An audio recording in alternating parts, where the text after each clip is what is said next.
Hello students, class 11th accountancy में हम लोगों ने चैप्टर 11 स्टार्ट किया था, जिसका क्वेश्चन नंबर 20 तक हम लोगों ने पहुंचा था। क्वेश्चन नंबर 20 के बाद हम स्टार्ट करेंगे आज क्वेश्चन नंबर 21 से।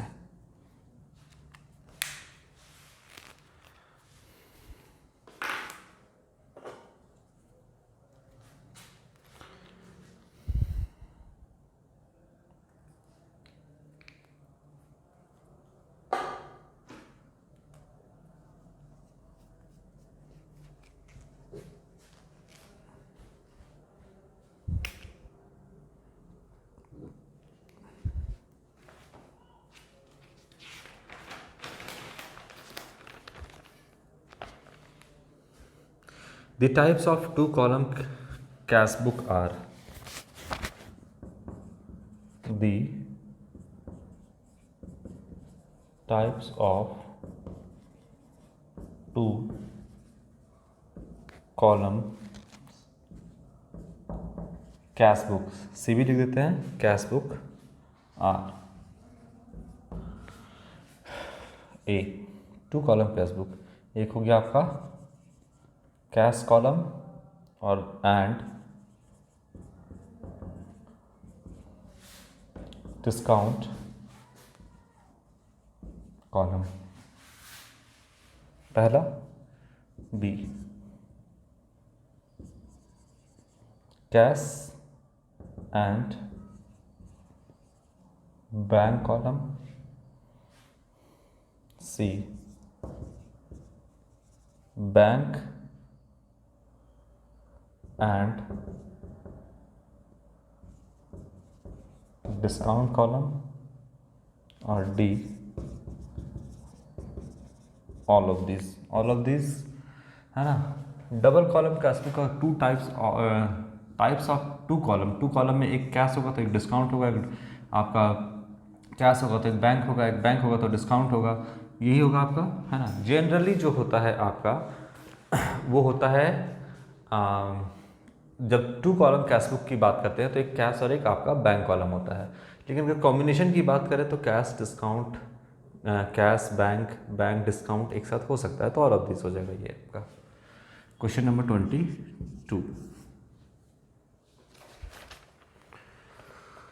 Double column cash book records.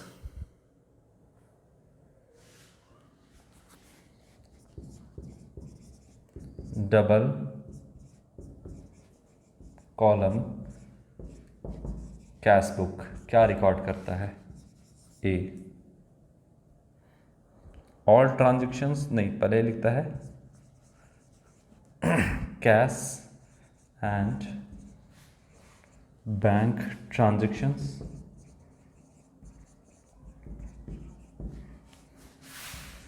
B all transactions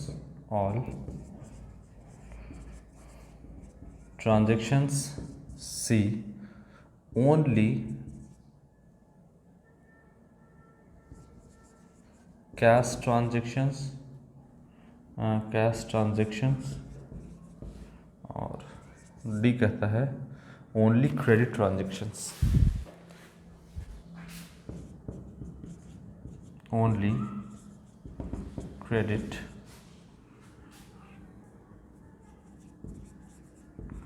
transactions. चलिए, डबल कॉलम पूछा है, cash column bank column, cash column bank column तो यही है आपका डबल कॉलम कैश बुक, है ना। डबल कॉलम मतलब कैश और बैंक ही होता है। तो डबल कॉलम कैश बुक क्या रिकॉर्ड करता है? कैश ट्रांजैक्शन को, हाँ कैश यहाँ लिखा हुआ है, कैश आना या जाना दोनों को रिकॉर्ड करता है। बैंक ट्रांजैक्शन, बैंक से जो ट्रांजैक्शन हुआ है, बैंक में जो मनी आया है या गया है उसको भी रिकॉर्ड करता है। तो ऑप्शन ए बिल्कुल करेक्ट है। ऑल ट्रांजैक्शन नहीं, ऑल ट्रांजैक्शन का मतलब cash as well as credit transaction दोनों को, तो कैश को रिकॉर्ड करता है, क्रेडिट को नहीं करता है, तो ऑल ट्रांजैक्शन नहीं होगा, only cash transaction. Double column cash book में सिर्फ कैश ट्रांजैक्शन को बोलता है रिकॉर्ड करते हैं, नहीं बैंक को भी करते हैं, तो गलत है। ओनली क्रेडिट ट्रांजैक्शन, क्रेडिट को तो करते ही नहीं है, तो ये भी गलत है आपका। कौन सा होगा आपका? डबल कॉलम में कैश और बैंक ट्रांजैक्शन को ही रिकॉर्ड करते हैं डबल कॉलम कैश बुक में, तो ऑप्शन ए आपका करेक्ट ऑप्शन होगा।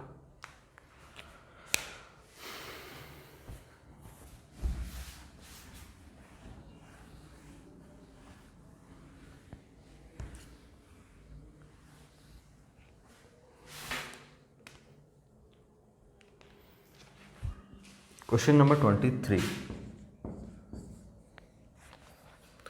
Cash book maintain record of, cash book जो है मेंटेन करता है रिकॉर्ड ऑफ, किसका रिकॉर्ड करता है? क्वेश्चन नंबर ए है all cash receipt, all cash receipts, all cash receipt,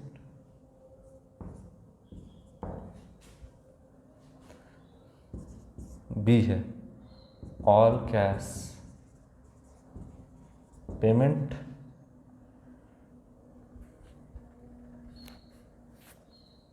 सी ऑल क्रेडिट ट्रांजैक्शंस। बस ऐसे ही आपको लिख करके दिखा दे रहे हैं, बाकी आपके नोट्स में तो होगा ही, है ना। All cash receipts and payments, ये होगा।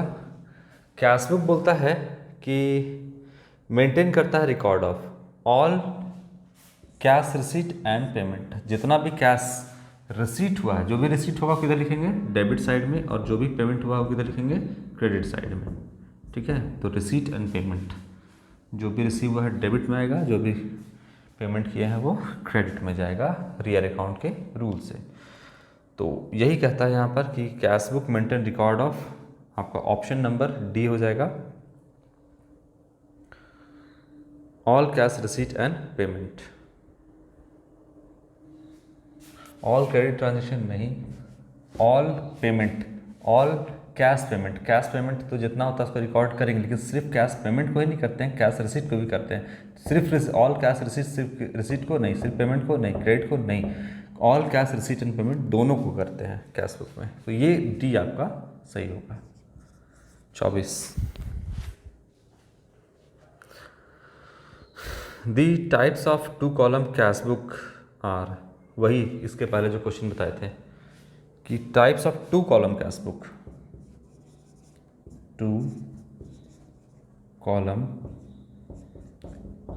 कैश बुक में क्या होगा? तो ऑप्शन है आपका A cash and bank column, cash and bank column, B cash and discount column, ठीक है, C cash and bank column, है ना। चलो ये रिपीट हो गया दोनों, कोई बात नहीं। और डी कहता है ऑल ऑफ दिस, तो ऑल हो जाएगा आपका ये सारा। दो ट्रिपल कॉलम कैश बुक में कितना कॉलम होता है, या टू कॉलम कैश बुक में कौन सा होता है आपका? अच्छा, क्या कह रहा है यहाँ पर? क्वेश्चन नंबर 24 है ना, the types of two column cash book are, two column cash book में जो है उसको क्या आप करते हैं रिकॉर्ड? तो टू कॉलम कैश बुक में आपका जनरली जो आता है वो कैश और बैंक एक साथ आता है, दोनों दे दिया यहाँ पे, आप कैश और बैंक वाला देख लीजिएगा। टू कॉलम कैश बुक में आपका आता है कैश और बैंक दोनों आता है एक साथ में, तो जो भी ऑप्शन सही होगा वो आप देख लीजिएगा। बस ध्यान रखना है कैश और बैंक एक साथ आएगा उसमें। 24 के बाद 25,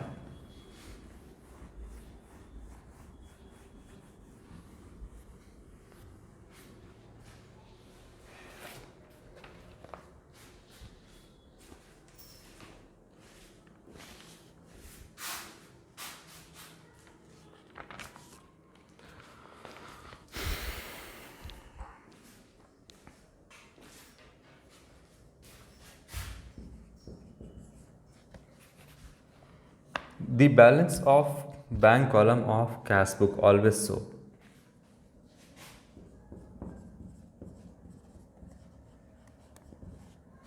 the balance of bank column of cash book always show a dash balance। Cash book का पूछता है कि बैंक कॉलम जो है ना वो क्या हमेशा शो करता है? ए हो गया आपका ऑप्शन ए, सीधा लिखते हैं ना ऐसे, डेबिट और क्रेडिट। बी हो गया नो डेबिट और no credit. C cash and discount column. D all. समझ जाइए आप लोग, थोड़ा गर्मी है आज। The balance of bank column of cash book always show. Always show क्या करता है आपका?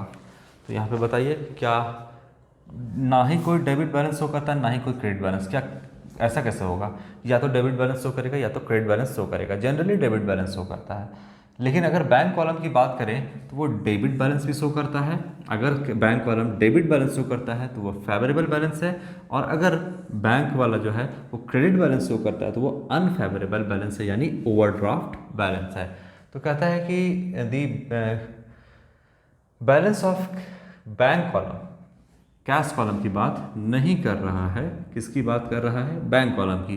वो क्या शो करता है? ऑलवेज शो या तो डेबिट करता है या तो क्रेडिट। जनरली डेबिट करता है, बट डेबिट भी कर सकता है और क्रेडिट भी कर सकता है, यानी ओवरड्राफ्ट बैलेंस भी शो कर सकता है। तो ऑप्शन नंबर ए यहाँ पर करेक्ट हो जाएगा।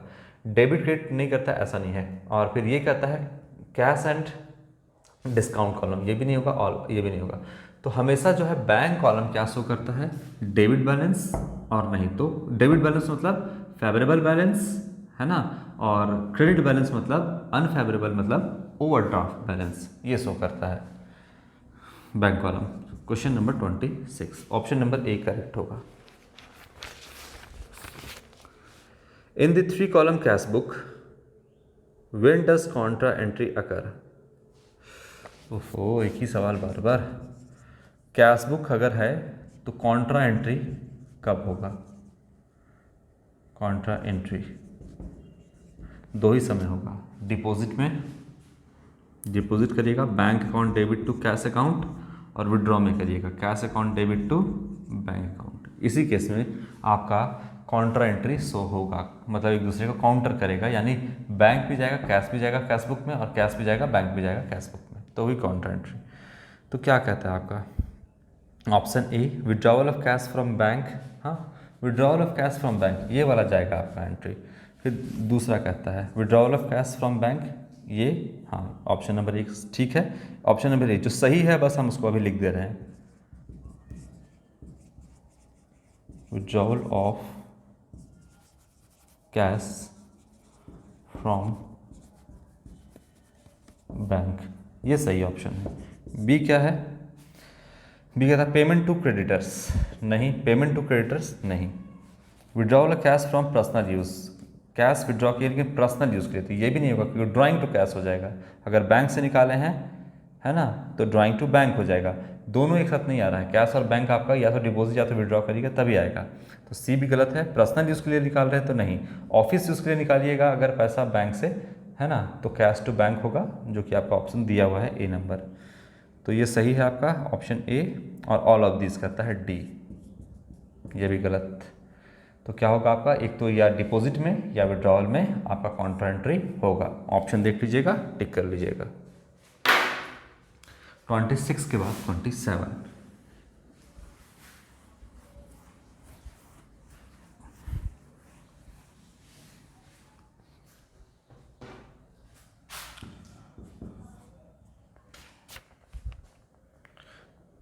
Cash book is a form of, cash book is a form of किसकी तरह है? A, trial balance, trial balance. B, ledger. C, journal. और डी, ऑल ऑफ दिस। बताइए क्या होगा? 27 का। कैश बुक जो है वो किसकी तरह है आपका, तो कैश बुक, कैश अकाउंट को ही रिप्लेस करके कैश बुक बनाया, तो किसकी तरह है, तो लेज़र की तरह है ना, लेज़र की तरह है, लेज़र नहीं है, लेज़र से तो हटा दिए कैश अकाउंट को, लेकिन बोलता है फॉर्म ऑफ किसकी तरह है, तो आपका है तो लेज़र की तरह, है ना। किसका प्रारूप है पूछता है, फॉर्म ऑफ, तो कैश बुक किसका प्रारूप है, तो लेज़र का ही एक प्रारूप है, लेज़र से ही तो हटाएं कैश अकाउंट को तो कैश बुक बनाया, तो ये लेज़र हो जाएगा आपका ऑप्शन नंबर बी। फिर ऑप्शन आपका question number 28, cash book is, cash book क्या है, ये हो गया आपका जर्नल, है ना, a journal, B ledger, C both A and B, और डी है नन ऑफ दीज, तो इसमें हो जाएगा आपका दोनों। कैश बुक क्या है, तो काइंड ऑफ आपका लेज़र ही है, लेज़र ही मतलब लेज़र से हटा दिए हैं, लेकिन आपका एक तरीके से बोलिए कि लेज़र का ही प्रारूप है, यहाँ पे पढ़े ना हम क्या है, एक तरह से लेज़र का ही प्रारूप है, ठीक है। लेकिन क्या लिखा है, बुक्स ऑफ ओरिजिनल एंट्री, आप जो है उस जर्नल की जगह कैश का भी जितना भी आइटम है वो जर्नल की बजाय सीधा सीधी कहाँ पर रिकॉर्ड कर सकते हो, कैश बुक में कर सकते हो, तो बोलिए कि एक जर्नल का भी कहीं ना कहीं इसमें आपको झलक दिखता है, तो बोथ कर दीजिएगा इसमें, बोथ, कैश बुक क्या है, तो जर्नल और लेज़र, है ना, cash book is the journal और लेज़र, दोनों होगा इसमें, सी ये कर रखा है। चलिए आपका यहाँ पर कैश बुक खत्म होता है और चैप्टर 11 भी यहाँ पे आपका ख़त्म होता है। ख़त्म होता है मतलब सिर्फ जो मैंने आपको पीडीएफ दिया है उसके हिसाब से, बुक के हिसाब से ख़त्म होता है, बाकी कोई सवाल कहीं ख़त्म नहीं होता है, कोई भी सवाल कहीं से भी आपको मिलता है उसको आप पूछ सकते हैं। इसके बाद हम स्टार्ट करेंगे आपका special purpose subsidiary book, books of original entries को भी कहते हैं सब्सिडरी बुक, नेक्स्ट वीडियो से हम स्टार्ट करेंगे। तो आज के लिए इतना ही बच्चों, तब तक आप रिवाइज़ कर लोगे चैप्टर 1 to 11 जहाँ तक बताएं हैं, पूरा रिवाइज़ करोगे, पूरा देखोगे कि कहाँ से भी आपको कहीं से भी प्रॉब्लम हो आप वहाँ से पूछ सकते हैं। तो basic accounting term, introduction to accounting, unit wise भी आप देखोगे तो सारा कुछ लगभग मैंने आपको बता दिया है, चैप्टर वाइज चल रहे हैं। इसके अलावा मतलब इतना दूर जितना बता दिया है कैश बुक तक, आप तो यूनिट आपके पास है, सिलेबस है आपके पास, तो यूनिट 1, यूनिट 2 आप ऐसे भी पूछ सकते हैं, यूनिट 3 का कैश बुक तक जर्नल वगैरह रूल्स वगैरह जितना था सब मैंने लगभग कवर कर दिया है। तो ज़्यादा अच्छा है आपका कि कैश बुक जो आपको ऑब्जेक्टिव है, ये कंसेप्चुअल जो मैंने वीडियो बनाया है या जो बुक है उसको पढ़ करके अगर आप ऑब्जेक्टिव क्वेश्चन बनाओगे तो ज़्यादा बेटर है, बजाय इसके कि सीधा आप ऑब्जेक्टिव क्वेश्चन का वीडियो देखो। इससे अच्छा है कि आप कंसेप्चुअल जानो क्या है, ऑब्जेक्टिव क्वेश्चन आपका अपने आप सारा हो जाएगा।